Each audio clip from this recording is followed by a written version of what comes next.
teu sant nom.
No treguis la lletra, sisplau.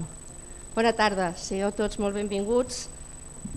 Un diumenge més, però un diumenge únic, perquè tots els dies del Senyor són únics i són irrepetibles. I com diu la lletra de l'himne, glorificarem el nom del Senyor i ho farem primer de tot amb una pregària. Senyor Déu i Pare nostre que estàs en el cel, venim a glorificar el teu nom, Senyor, com acabem de cantar. Et donem gràcies, Senyor, perquè tu ets un Déu únic, ets l'únic que mereix la nostra glòria, la nostra lloança i el nostre reconeixement. Gràcies, Senyor, perquè tu estàs aquí entre nosaltres, Senyor, perquè sabem que allà on 2 o 3 estan reunits en el teu nom, tu estàs enmig d'ells, Senyor. Et demanem per aquells germans que per diferents motius no poden venir, Senyor, sobretot pensem en el nostre pastor, i et demanem, Senyor, que tu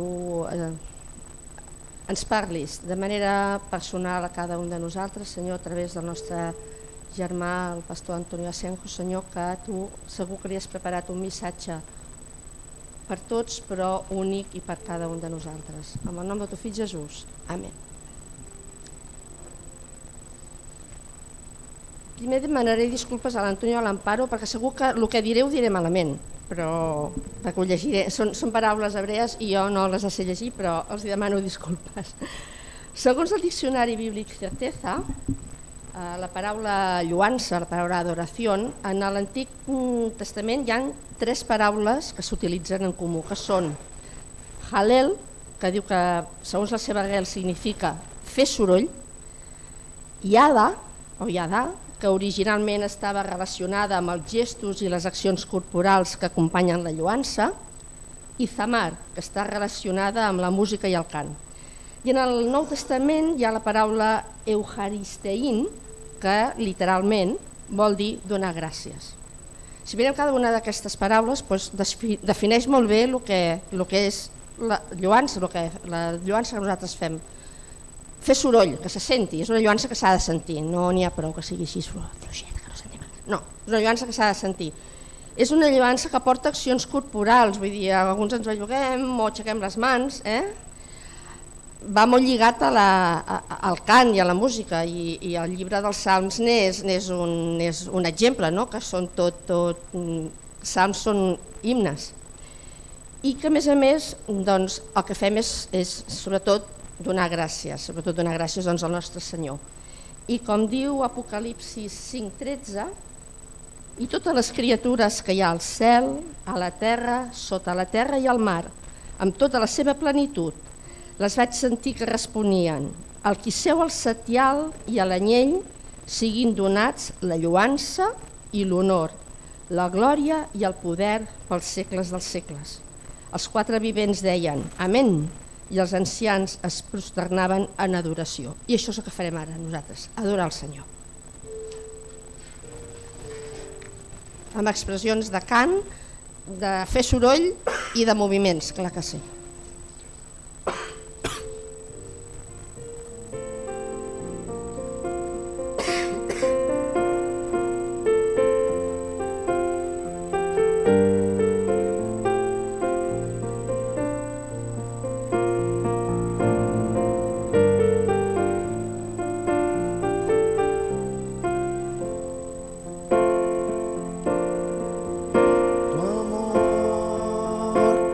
Sal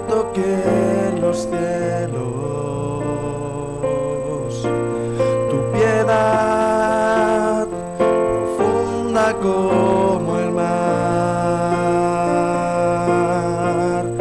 Tu gracia nunca deja de asombrarme. Día tras día dejas tu amor en mí. Tu amor más alto que los cielos. Tu piedad profunda como el mar. Tu gracia nunca deja de asombrarme. Día tras día dejas tu amor en mí. Clamo a ti, Señor, de todo corazón, y siento como abrazas mi dolor. En mi caminar siempre te alabaré.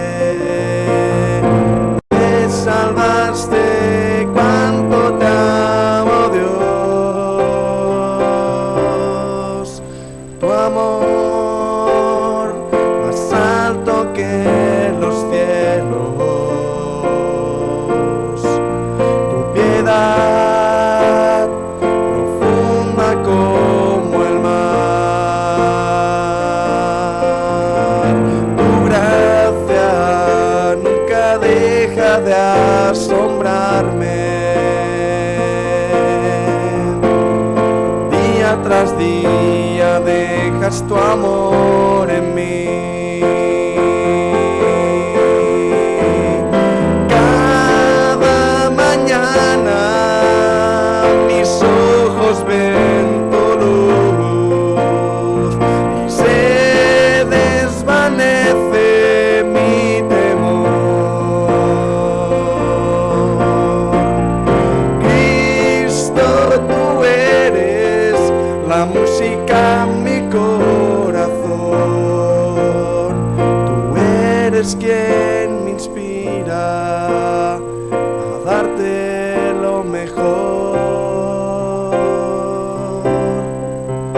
Tu amor más alto que los cielos. Tu piedad profunda como el mar. Tu gracia nunca deja de asombrarme. Día tras día dejas tu amor en mí. Día tras día dejas tu amor en mí.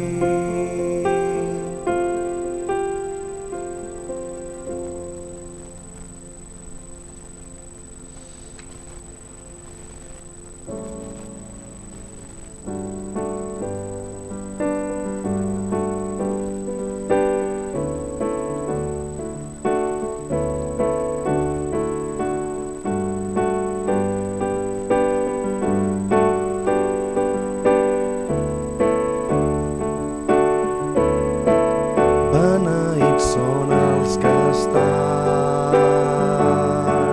a la teva casa pregant, aquells que tenen la força en tu i els seus cors posats en Déu. Beneïts són els que estan a la teva casa pregant, aquells que tenen la força en tu i els seus cors posats en Déu. Anem de força en força fins poder veure el teu rostre. Sí,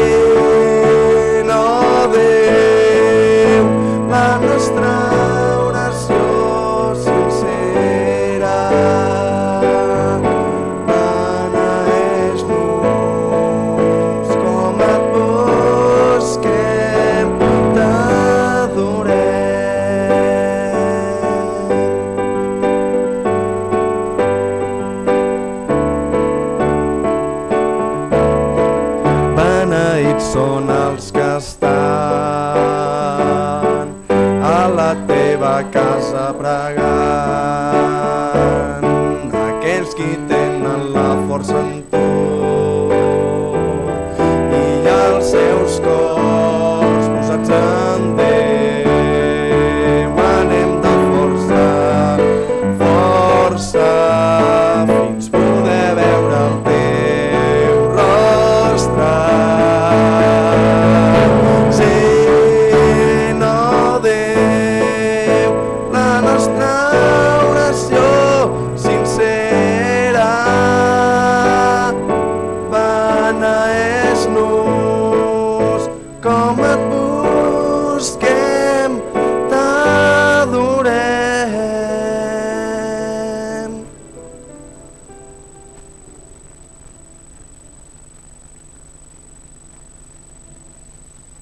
Beneïts som també per poder portar les nostres ofrenes com una acció de gràcies pel Senyor. I volia demanar a l'Olga si ella la volgués portar. Avui en dia es pot fer de moltes maneres, no importa si ho fas a través d'una transferència, si ho fas a través d'un caixer, si ho fas a través d'en presència física. L'important és que tinguem aquest recordatori sempre de fer la nostra ofrena al Senyor.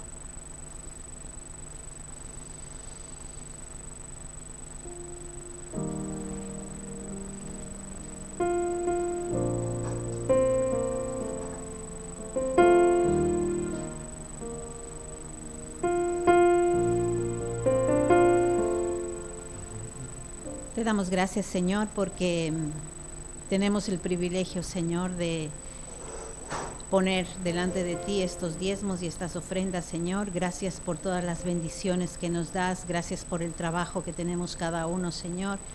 Y gracias, Señor, porque en nuestro corazón has puesto tú, Señor, el traer delante de ti estos diezmos y estas ofrendas, Señor. Bendícelos, multiplícalos, Señor, y haznos sabios para saber extender tu reino, Señor, en medio del lugar que nos has puesto. En el nombre de Jesús. Amén.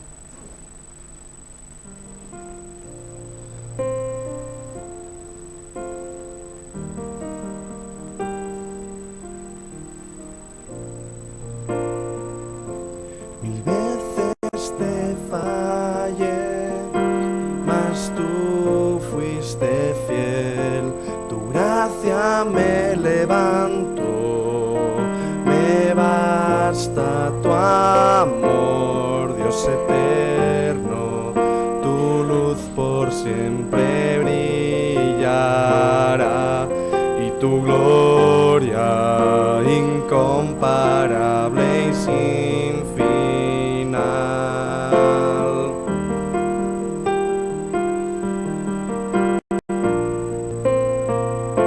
Señor, tu voluntad permanecerá, en ti me quiero perder en adoración, Dios eterno. Tu luz por siempre brillará y tu gloria incomparable y sin final. De mi corazón te doy el control, consume todo mi interior, Dios. Justicia y amor me abrazan, Señor. Te amo desde mi interior, Dios eterno. Tu luz por siempre brillará y tu gloria incomparable y sin final. El clamor es contigo estar desde mi interior, mi alma clamará, Dios eterno. Tu luz por siempre brillará y tu gloria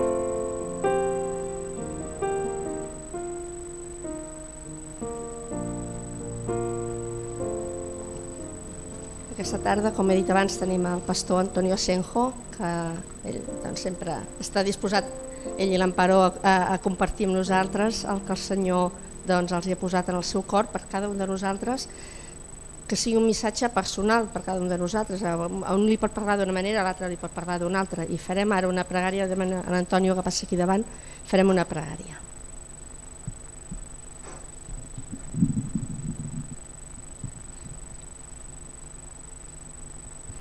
Senyor Déu i Pare nostre, donem gràcies, Senyor, per la vida de l'Antonio, perquè tu sempre ens parles a través d'ell, Senyor. Et donem gràcies doncs, perquè tu l'utilitzes com a instrument aquí en la nostra comunitat i en molts altres llocs, Senyor, per parlar-nos a tu, a cada un de nosaltres. Que aquesta llavor, Senyor, que avui es planti, doncs, quan sigui el moment i tu creguis convenient, doni el seu fruit. En el nom de tu fill Jesús. Amén. Gràcies. Bueno, por lo menos en mí, y lo que sé también de Amparo, una reflexión siempre está viva. Hasta minutos antes de predicar todavía está moviendo la cabeza. Yo tenía una técnica. Los viernes me gusta hacer la tortilla de patata. La hago yo, cada vez me sale mejor. No todas, pero bueno, casi todas. Y mientras estoy haciendo la tortilla de patatas, estoy dándole vueltas al mensaje que tengo que predicar el domingo. No es que necesite la tortilla de patatas para el mensaje, pero sigo dándole vueltas. Me ha pasado esta vez.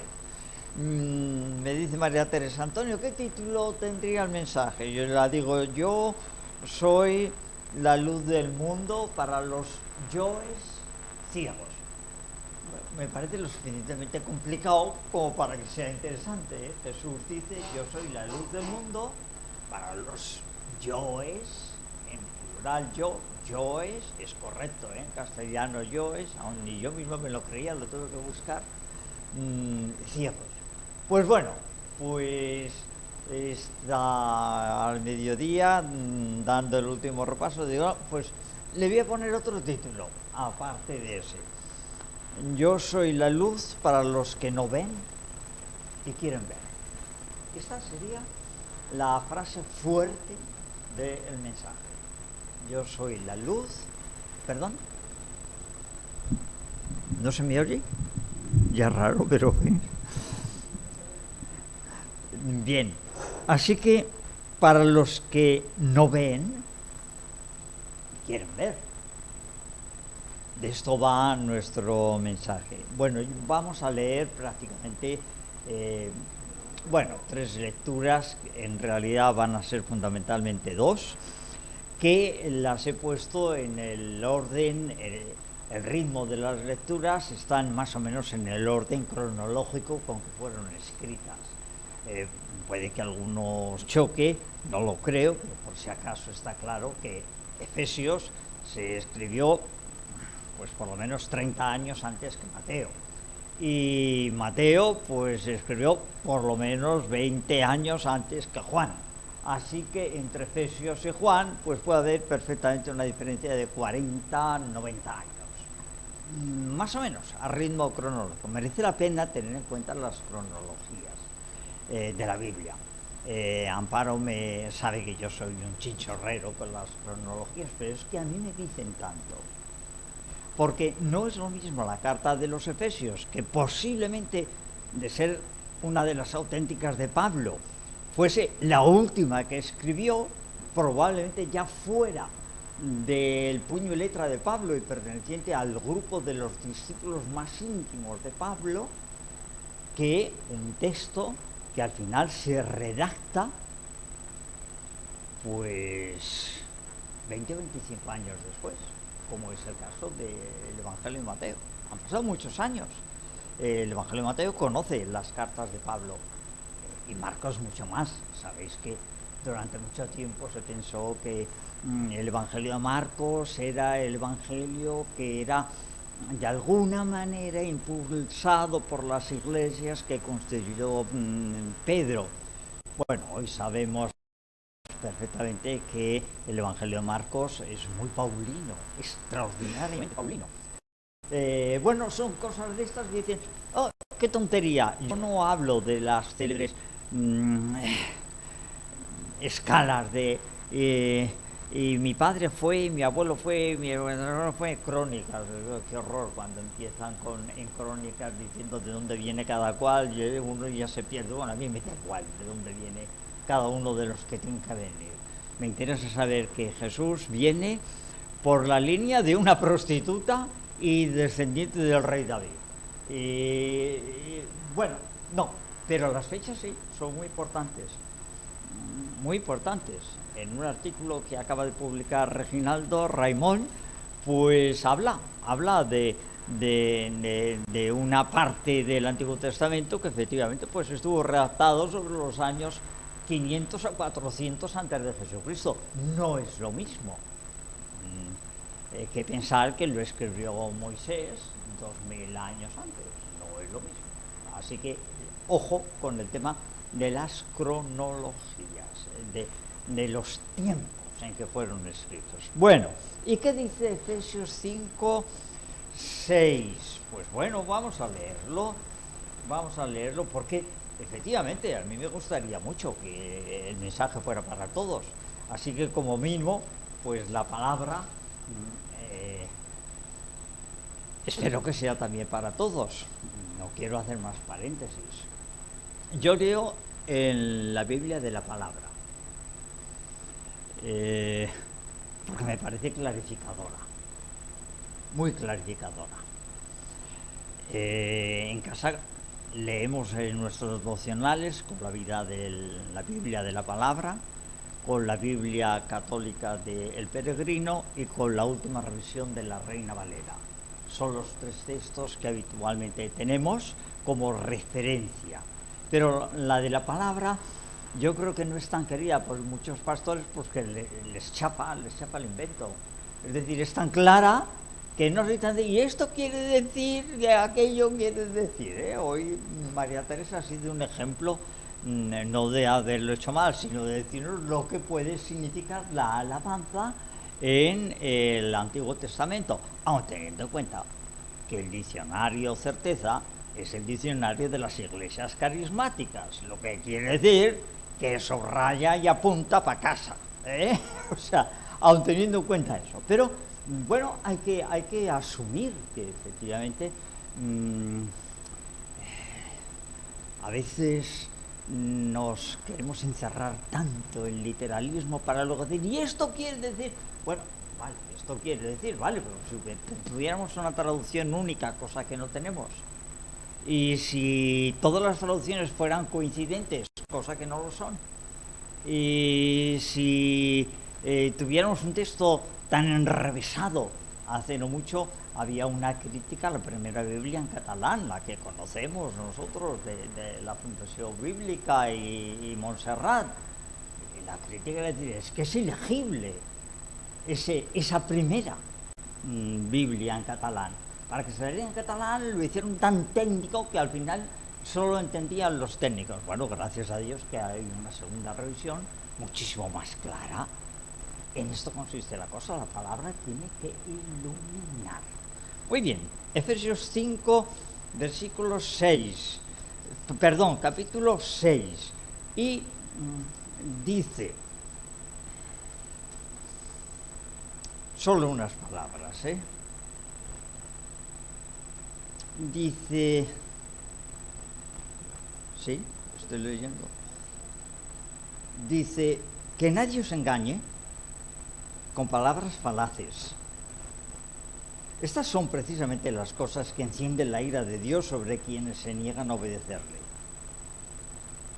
¿Queréis también vosotros ser cómplices suyos?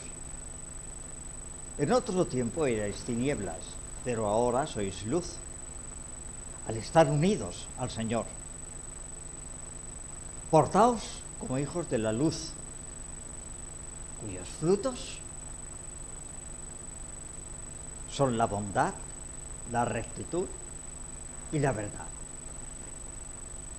Haced lo que agrada al Señor y no toméis parte en las estériles acciones de quienes pertenecen al mundo de las tinieblas. desenmascarar más bien esas acciones, pues hasta vergüenza da decir lo que esos tales hacen a escondidas. Pero todo cuando ha sido desenmascarado por la luz, queda al descubierto. Y lo que queda al descubierto se convierte a su vez en luz. Todavía dice el versículo 15, estad pues muy atentos a la manera que tenéis de comportaros, no como necios, sino como inteligentes. Y aprovechad cualquier oportunidad, pues corren tiempos malos. Así que no seáis irreflexivos, al contrario, tratad de descubrir cuál es la voluntad de Dios. Un texto tremendo, de potente. Bueno, ahora nos vamos al Evangelio de Mateo en el capítulo 5. Ya automáticamente decir Mateo 5, pues ya todos nos hemos situado donde, pues en el Sermón del Monte, así que ya está. Y Mateo 5, y concretamente en esta parte, pues justo después de acabar con la gran introducción que inicia, que es el prólogo y al mismo tiempo es la sustancia no solo del Evangelio de Mateo, sino casi de todo el predicar de Jesús, las bienaventuranzas. Acabado eso, bienaventurados los, dice, vosotros sois la sal de este mundo. Pero si la sal pierde su sabor, ¿cómo seguirá salando? Ya no sirve más para que arrojarla afuera y que la gente la pisotee. Vosotros sois la luz del mundo. Una ciudad situada en lo alto de una montaña no puede ocultarse. Tampoco se enciende una lámpara de aceite y se tapa con una vasija. Al contrario, se pone el candelero de Candela nuestra nieta, no la vamos a poner al candelero, pero de manera que alumbre a todos los que están en casa. Pues así debe alumbrar vuestra luz delante de los demás, para que viendo el bien que hacéis, alaben a vuestro Padre Celestial. Y la última parte del Evangelio de Juan la voy a leer en el contexto ya directamente de la reflexión. En cierto sentido, en el Evangelio de Juan, en el capítulo 9, nos encontramos con ese importante relato de que Jesús cura a un ciego. Yo os recomiendo que en casa releáis esa historia del Evangelio de Juan en el capítulo 9. En cierto sentido es un ciego de nacimiento, pero ese ciego, ese hombre del relato del Evangelio, como digo ciego, esa ceguera, a mí me gustaría que pensarais por un momento en nuestra propia oscuridad. Hoy nuestra hija Jara nos decía, yo ahora con las meditaciones lo que más me cuesta es el visualizar lo que estoy diciendo y no perderme en meandros y en laberintos. Tener una idea concreta de lo que estoy haciendo. Sí, pues es bueno visualizar. En este caso, yo estoy convencido de que el Evangelio de Juan, que se escribe al final de los otros, en tiempo, lo que quería era mostrar a la Iglesia a la que manda esa carta, ese Evangelio, ese escrito, la posibilidad casi cierta de que todos los creyentes llega un momento en que podemos estar ciegos. Bueno, hay un relato que a mí me encanta, es el ciego del camino de Jericó. Pero eso a lo mejor algún otro día hablamos. El ciego en el camino de Jericó, dice que pasa Jesús con sus discípulos y hay un ciego que está en el camino y queda claro que la intención es decir, ¿qué pasa con los que decidieron seguir a Jesús y se han quedado en el camino? Pues están ciegos. Aquel ciego de Jericó camino Jesús de Jerusalén, al final le pide, dame la vista, necesito ver. Y una vez recobrada la vista, se incorpora otra vez a los seguidores de los que tal vez había salido o se había apartado del Señor Jesucristo. El creyente tiene noches oscuras. Bueno, hay la maestra de la teología española, le costó casi la vida, pero en fin, la célebre María Teresa Cepeda, Teresa de Jesús, allá en Ávila, hablaba profundamente de la noche del alba. Esas noches en las que ella entraba en lucha con un Dios aparentemente callado, que no le decía nada, y que tenía ella la sensación de ese silencio de Dios terminaba por dejarla oscurecida a ella. Importante la agudeza de aquella mujer.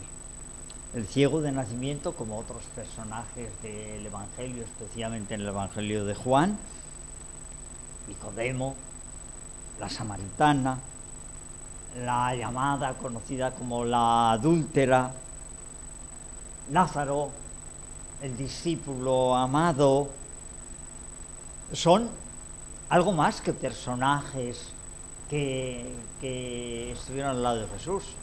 Son exponentes referenciales de la situación del pueblo en aquellos momentos y por lo tanto representan en buena parte nuestras propias situaciones personales. Así es como hay que leer la Biblia, siempre diciendo que me dice a mí.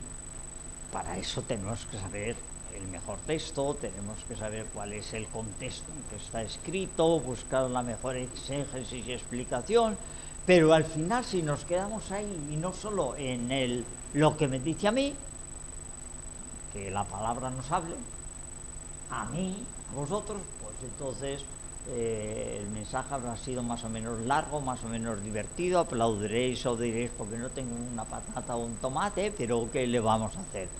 No. El mensaje tiene que llegar a cada uno porque esa es la intención. Ese no ver físico del ciego de Juan 9 es imagen de la ceguera espiritual personal de aquel y posiblemente de algunos de nosotros. Aquel hombre nació en un determinado contexto, nació en un determinado pueblo, en una situación religiosa que según Jesús era de oscuridad y tinieblas, porque había una corrupción total de la palabra de Dios. Solo hay que ver a Jesús enfrentándose al templo, enfrentándose a los líderes espirituales en teoría, para decirles de todo, majaderos, hipócritas, hay de vosotros, falsos, en fin, conocen la ley, haced lo que os dicen, pero no les imitéis en lo que hacen. Es tremendo, es tremendo. Pues bien, en ese contexto, en donde había una cantidad inmensa de gente pobre, de gente esclava, porque había tenido que vender todo y cuando las hipotecas, es decir, la devolución del préstamo no se pagaba, el que había sido el prestador no solamente se quedaba con las tierras, no se quedaba con todo, sino que encima se quedaba con las personas, a modo de esclavos, y trabajaban para él en los que habían sido sus campos. Algo que prohibía la ley de Moisés, de la que tan orgullosos estaban algunos, como en nuestro país, los que presumen tanto de la Constitución y luego la madre que los trajo, cómo se la saltan, ¿eh? Así que dices, qué bonito, qué bonito. Bueno, Jesús siempre anda con estas. ¿Por qué? ¿Es que tiene inquina a esa clase obispal?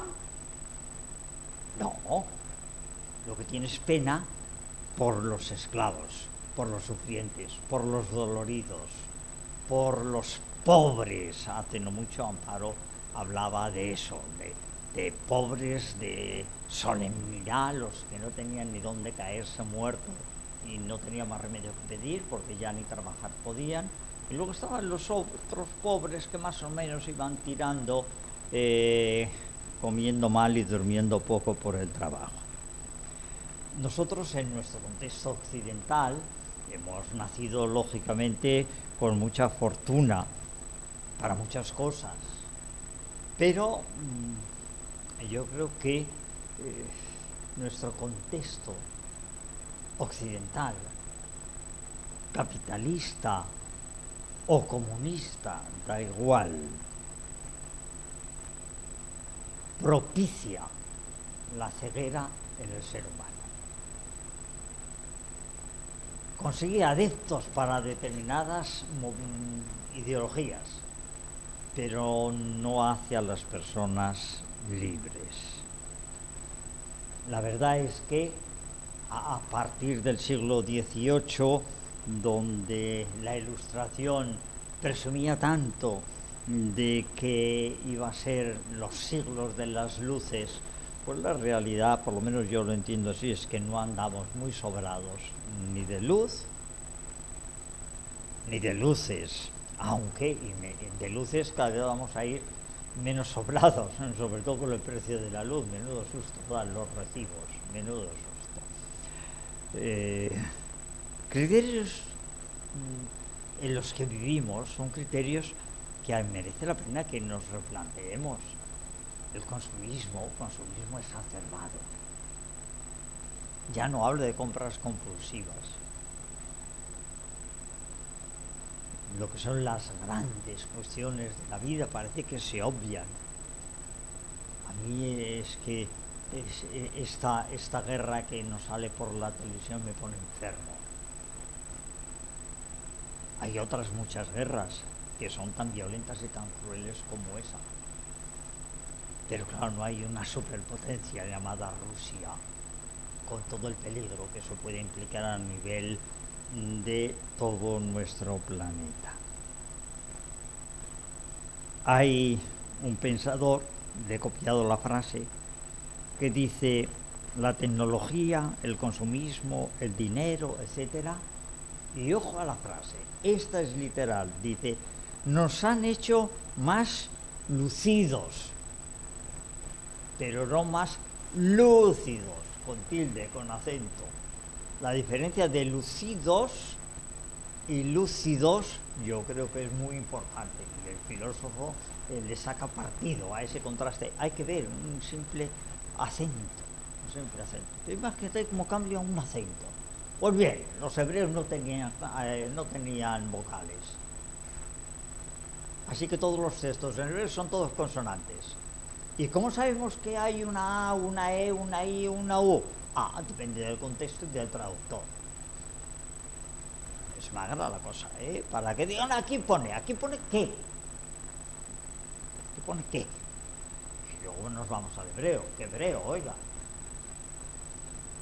Si la Septuaginta se escribió ya en griego, y si un texto anterior estaba escrito en arameo, porque los textos hebreos no quedó ninguno prácticamente, así que bueno, un acento puede cambiar por completo el sentido de una frase. Todo esto para decir que en la época de Jesús el pueblo vivía en tinieblas. El pueblo, Había quien estaba en tinieblas y había quien se pensaba que estaban en la luz y eran la luz. Pero Jesús también los mete en el saco de los ciegos. Por eso Él viene a ofrecerse como la luz del mundo. De hecho, es que Jesús viene a iluminar. Jesús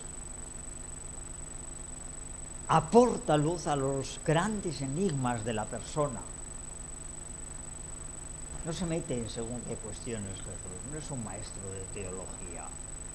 Las pocas veces que habla de lo que es esa palabra tan extraña, escatología, lo que va a pasar al final de los tiempos, pues, bueno, tendríamos que mirarlo con mucho cuidado, si las pronunció Jesús o son efectos ya de los traductores que añaden parte de ese tema.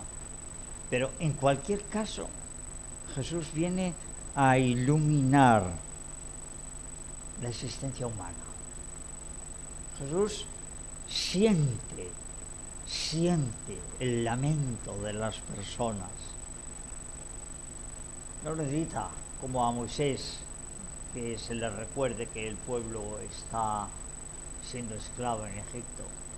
Jesús sabe, siente, conoce, pone en entredicho según qué cuestiones éticas. Las pone en entredicho directamente. Se enfrenta a gente con culpas. Se enfrenta a gente con angustia. Se enfrenta a gente que no tiene sentido de la vida. Pero ¿para qué vivo yo? Parece que nos dicen algunos personajes. Un paralítico, llevo aquí toda mi vida, más de 40 años. Nunca llego a la piscina. Entonces, ¿qué haces ahí? No espero que nadie me lleve, para ver si me dan alguna limosna. Y ha hecho un grupo, una comunidad de pobres, una comunidad de inválidos. Me siento más alguien en esa comunidad de inválidos y de pobres que no como otra cosa. Bueno, ese es el terreno en el que se mueve Jesús. Jesús conoce el sentido de la nada, el sentido de la muerte, el sentido del vacío que experimentaba multitud de personas. Bueno, nos dice en el relato que cuando el ciego dice que, pues quiero ver, dice que Jesús escupió en tierra, hizo barro con la saliva y le untó los ojos. Bueno, si esto no lo tomamos literalmente, decimos, madre, ¿qué denuncia te iban a poner ahora por mala praxis? Pero ¿desde cuándo el barro en los ojos esto va a curar? Bueno, hay que entender lo que Jesús está diciendo. Juan conoce muy bien el Antiguo Testamento, el Evangelio de Juan, muy bien. Y bueno, y se opone a él en muchas ocasiones. No en vano, Juan es el que más predica sobre aquel decir de Jesús respecto al mismo yo soy. Yo soy. En griego ego eimi. Las mismas palabras que dijo Yahvé cuando le dio su nombre a Moisés. Yo soy. Yo soy. Así que Juan conoce muy bien, como os digo, el Antiguo Testamento, y ahora mismo su prólogo del Evangelio de Juan, todos conocidos, mientras que en Génesis dice que vino el caos y que todo era tremendo hasta que Dios empieza a hablar, y Juan dice, pues en ese hablar de Dios estaba la palabra. Cuando Dios dice sea hecho, era la palabra, el verbo, y el verbo es el Jesús del que yo os redacto y del que yo os predico. Tremenda esa afirmación. Bueno, ahora también conoce cómo fue hecho el hombre según los relatos de Génesis, sobre todo uno, porque dice que Dios hizo de alfarero, recreó una célebre forma humana y sopló. Ese soplar es el que ahora Juan está diciendo con escupió, porque saliva y soplo tienen la misma fuerza. Es casi como la sangre. Jesús daría sangre, toda. Al final salió agua de su cuerpo. Así que cuando Juan dice que untó con la saliva e hizo un poquito de barro y seguramente que le mojó los párpados, que no le metió la arenilla dentro de los ojos, pues lo que está diciendo es que Jesús se comprometió por completo con aquel ciego. Le dio de su espíritu, de su hálito, de su saliva, de lo más íntimo de él. No está diciendo que empleó un método que, bueno, si a algún literalista se le ocurre meterse ahora con nuestros problemas de ojos a base de hacer barro con saliva, pues lo íbamos a tener bueno, ¿verdad? Bueno, Cristo crea una nueva humanidad según el Evangelio de Juan.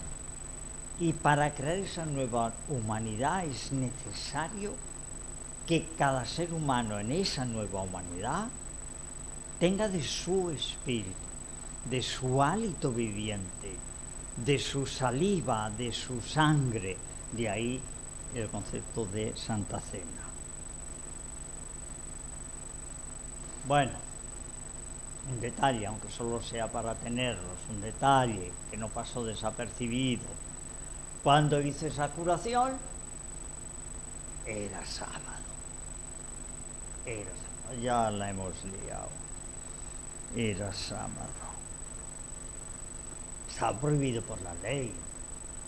Algo parecido a pecado mortal.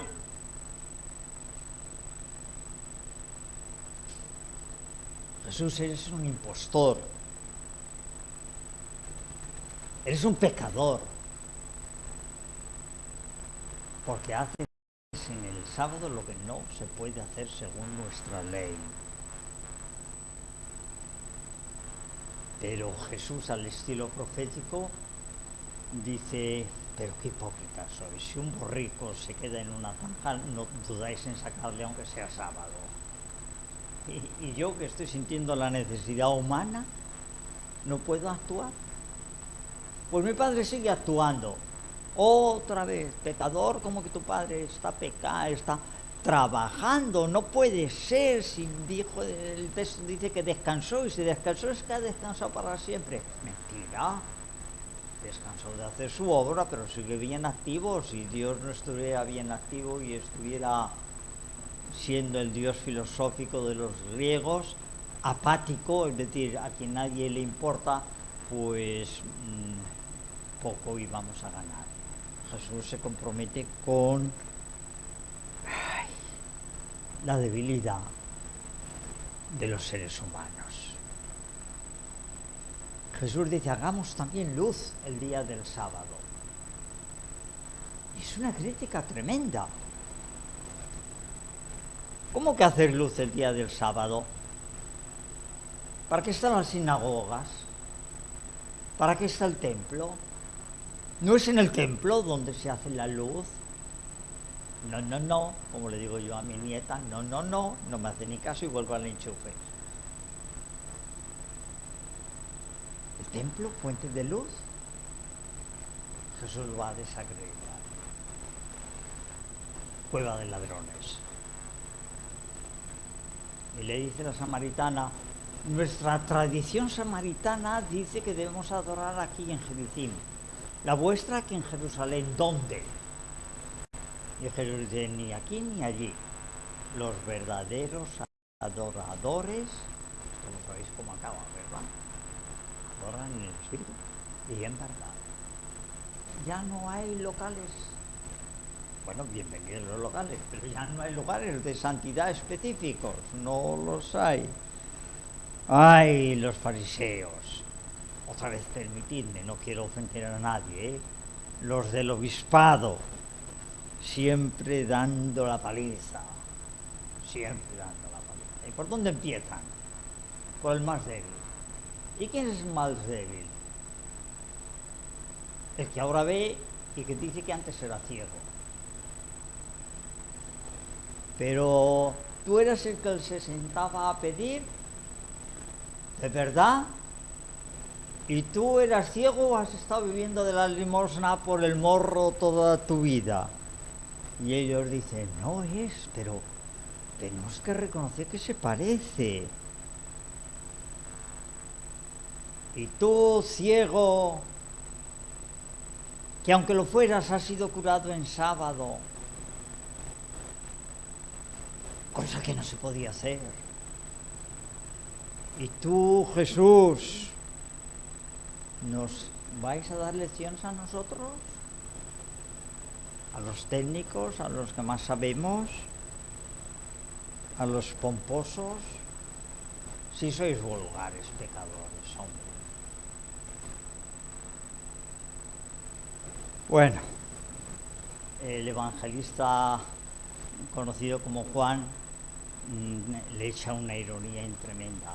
Dice: y los del templo discutían si ese que ahora veía era el mismo que poco antes no veía.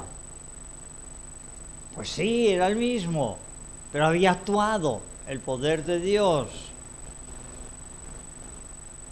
No es gracias a la ley, es gracia al amor y al poder del Señor Jesucristo. El pobre ciego al final se vuelve loco. Le han atacado a él directamente, han ido a perseguir a sus padres. A ver qué vais a decir porque os vamos a meter mano, ¿eh? A ver, este es vuestro hijo y al final los pobres no tienen mano y decir, este es nuestro hijo y nació ciego. Pero preguntárselo a él. Y al final el ciego responde, nueva intencionalidad del relato y del Evangelio de Juan. Responde diciendo, soy yo. No dice ego y mí como Jesús, dice, soy yo, ese del que habláis, no hay vuelta de hoja, aquí estoy. El que se acerca a Jesucristo termina reconociéndose y termina diciendo, yo soy. ¿Qué más quisiéramos? Que lo hagamos desde la salvación. Yo soy, no como en los chistes de aquel grupo ya que no canta, pero que nos hizo pasar tan buenas horas de Luthier, porque yo un día había sido, ¿recordáis aquella parodia? Yo era, dejé de ser, ahora pito, será plata. Bueno, ellos se reían de según qué tipo de predicación y tal vez con razón. Pero aquí el ciego no se ríe. No se ríe. Dice, yo soy el que antes estaba ciego, nací ciego, no engañé, no mentí, no podía vivir porque nadie me auxiliaba excepto las limosnas, y yo soy el que ahora ve. Eso es lo que nos declara, porque él ve su vida transformada por Jesucristo. Y es que Cristo vino a dignificar al ser humano, a cualquier ser humano. Si es que si abrimos los evangelios, tienen tanta fuerza. Ahí le vemos, con la célebre adúltera, dignificándola. ¿Y cómo la dignifica? Al final le dice, vete y vigila lo que haces, no vuelvas a pecar. No siempre voy a estar a tu lado, Y ya ves cómo se las gasta tu marido, Y ya ves cómo se estaban a punto de gastarse los que, para probar a Jesús, dice, esta la matamos, como dice la ley, la apedreamos. Jesús me discute, pero qué mamarrachos sois, si no podéis quitar la vida a nadie. En cuanto quitéis la vida a alguien, las tropas romanas intervienen y os pueden llevar a galeras y hasta os pueden crucificar. Es que sabéis que no podéis matar a nadie. Pero, en fin, voy a pasar por alto que me queréis tender una trampa.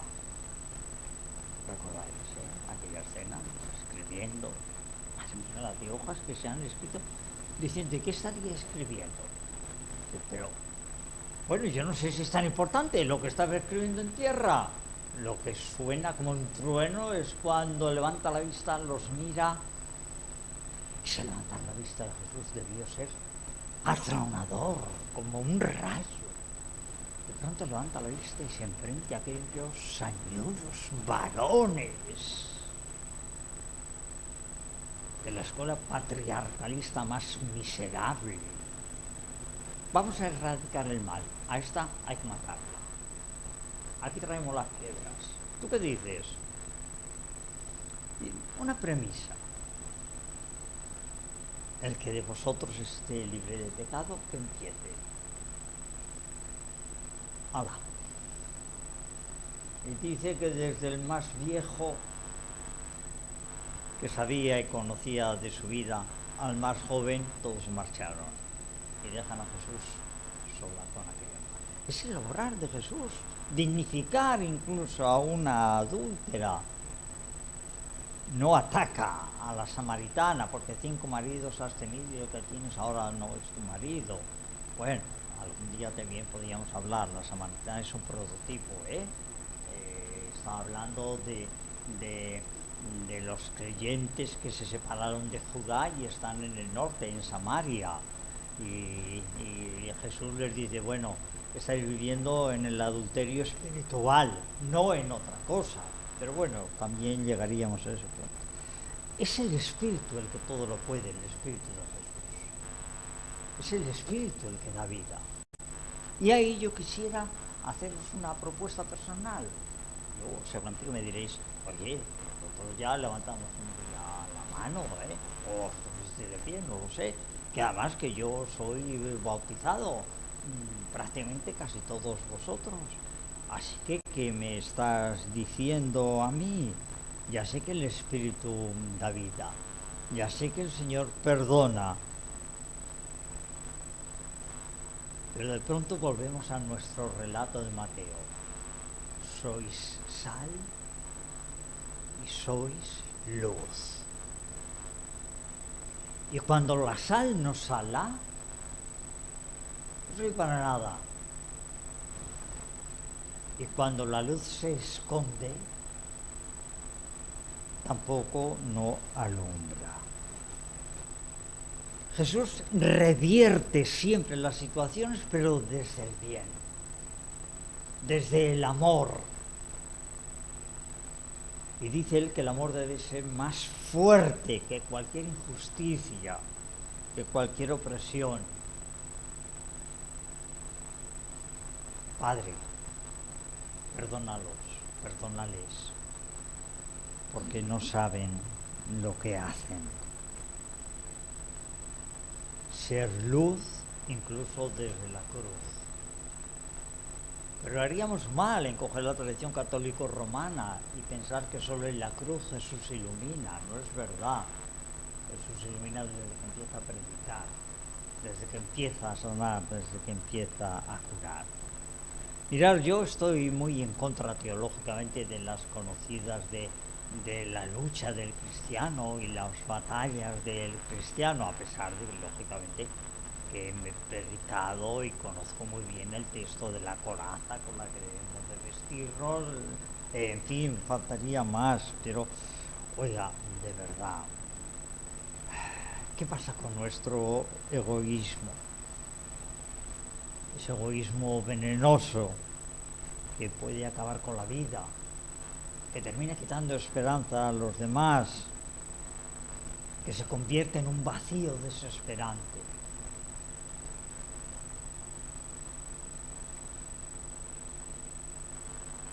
Jesús viene y viene para ganar por nosotros esa batalla, mostrándonos que el amor lo va a poder todo.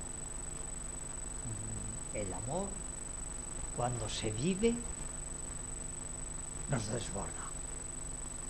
No son obligaciones legales, es que nos desborda. Por eso una y otra vez en el Nuevo Testamento, y sobre todo Pablo insiste. Corintios 13, por favor. Maravilla. Si yo tengo esto, hago aquello, tal, y no tengo amor, no sé de nada. El amor permanecerá para siempre. Así que, para caminar en este mundo en el que nos ha tocado vivir, no podemos perder de vista que hay hambrientos, que hay sufrientes. ¿Hasta dónde ni podemos imaginarnos? Utilizar la violación como arma de guerra es que es tan monstruoso. Utilizar el rapto de los niños para llevárselos a Rusia, para que pierdan sus raíces, es que revuelve el estómago. Y ahí es donde tiene que estar la Iglesia. Ahí es donde tenemos que estar los creyentes, dispuestos a valorar al explotado, dispuestos a ayudar a los oprimidos. El Espíritu Santo sigue vivo, porque Dios sigue trabajando. No le podemos echar a Él la culpa. De hecho, lo que no hagamos nosotros, la ironía de Jesús, cuando dice, si estos callaran, hablarían las piedras. Pues oiga, pues si es que las piedras no van a hablar, por favor, ¿cómo van a hablar las piedras? No, las piedras no hablan. ¿Qué quería entonces decir Jesús? Es que si estos no hablan, se cierran todas las puertas, se cierran con llave todos los accesos a Dios.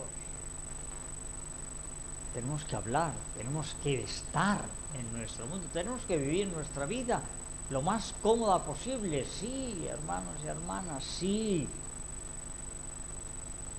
Pero tenemos un concepto de misión, que nos hace vivir. Hoy me lo recordaba mi esposa Amparo, sacerdocio universal.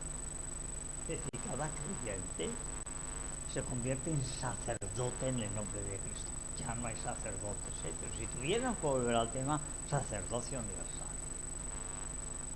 Cada creyente, cada uno de vosotros, en sus esferas, está obligado por el llamamiento y la salvación de Dios a dar frutos y semillas. Estamos en primavera. Primavera es tiempo de cambios. Y con el cambio de hora a mí llevo todo el rato que no puedo mirar hacia allá porque el sol me está pegando de relumbrón en los ojos, ¿eh? Pero bueno, en primavera ya los almendros casi han perdido la flor, ya van cuajando semillas. Pero está la explosión. Los que podáis al Jerte a ver los cerezos. No hace falta ir tan lejos. Cualquier campo de albaricoques, de melocotoneros, de ciruelos, de los que tenemos todavía por aquí cerca. Promesas. Promesas de vida, promesas de fruto. A veces nos toca en la vida ser promesas. ¿Quién sabe hasta dónde llegará nuestro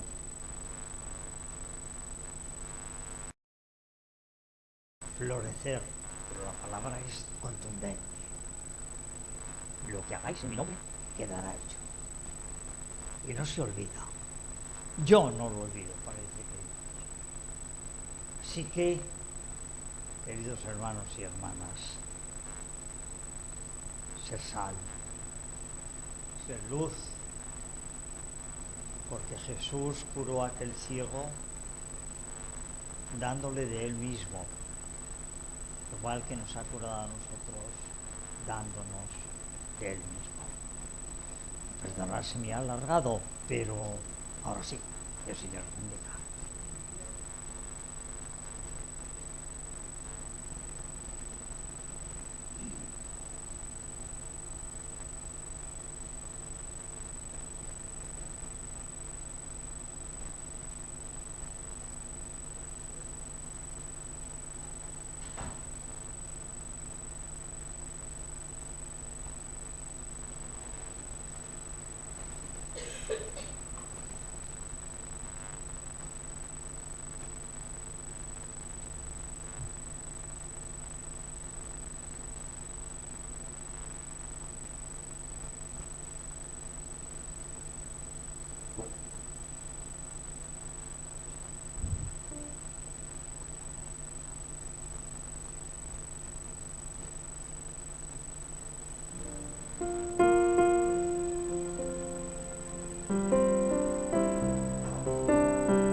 Hay maldad y temores que enfrentar, mas nuestra identidad no es la oscuridad, somos hijos de la luz.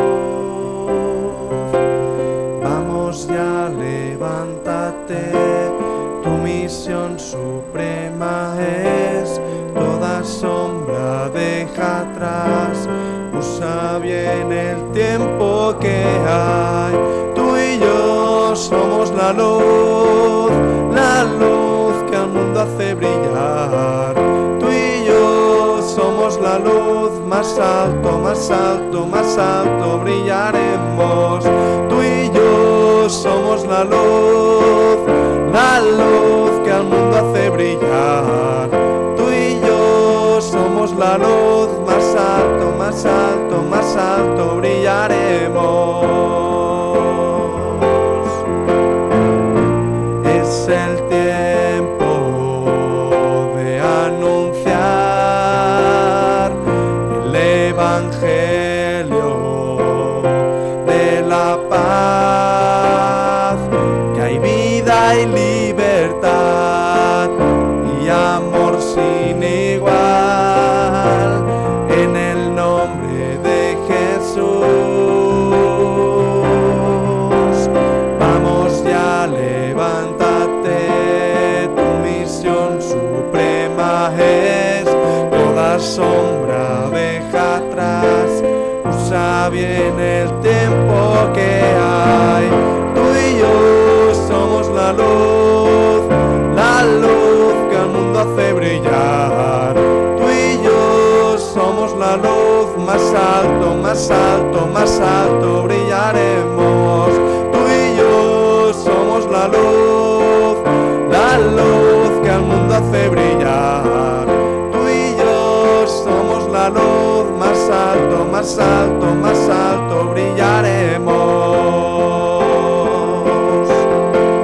Somos la luz, somos la luz, somos la luz, al mundo brillaremos. Somos la luz, somos la luz, somos la luz. Cristo, tú eres la luz, tú eres la luz, tú eres la luz. Te exaltaremos más, más, más. Tú y yo somos la luz que al mundo hace brillar. Tú y yo somos la luz, más alto, más alto, más alto.